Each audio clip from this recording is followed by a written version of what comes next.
ketika dipanggil namanya belum merespon sama sekali. Sebenarnya ada beberapa faktor risiko yang mungkin anak nantinya akan mengarah ke salah satunya yaitu anak lahir dengan prematur.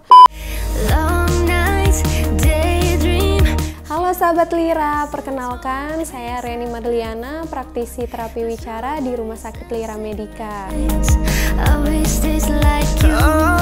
Oke, tanda-tanda kapan sih anak dirasakan perlu ke terapi wicara atau konsultasi untuk tumbuh kembang, terutama permasalahan bahasa dan bicara. Itu biasanya dilihat dari anak misalkan usia 1 tahun ketika dipanggil namanya belum merespon sama sekali. Kemudian di usia 1 tahun belum ada kata yang bermakna atau sudah ada kosakata tapi belum banyak. Lalu di usia 2 tahun dia kosakatanya belum mencapai 50 untuk kosakata ekspresifnya.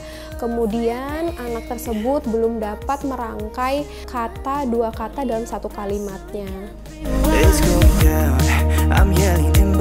Sebenarnya ada beberapa faktor risiko yang mungkin anak nantinya akan mengarah ke speech delay atau gangguan bahasa dan bicara. Salah satunya yaitu anak lahir dengan prematur, kemudian anak lahir dengan berat badan sangat rendah, kemudian anak yang mempunyai faktor genetik atau keturunan, jadi punya keturunan keterlambatan bahasa dan bicara udah menjadi salah satu risiko anak ini tuh bisa jadi nanti ke depannya memiliki keterlambatan juga. Maka dari itu kita bisa mencegahnya dengan menstimulus anak dengan sering mengajak komunikasi 2 arah, terus sering mengajak anak interaksi dan bermain bersama teman-temannya, kemudian sering melibatkan anak dalam aktivitas sehari-hari.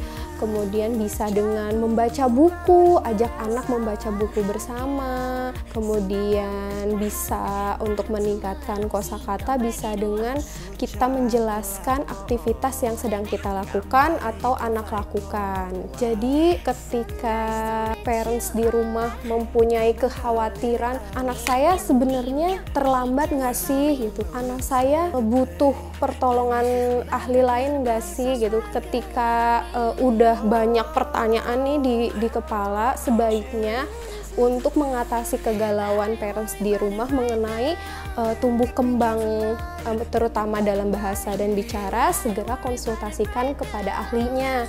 Bisa melalui dokter anak atau dokter rehabilitasi medik di Rumah Sakit Lira Medica, kemudian bisa juga berkonsultasi langsung dengan terapis wicara di Rumah Sakit Lira Medica.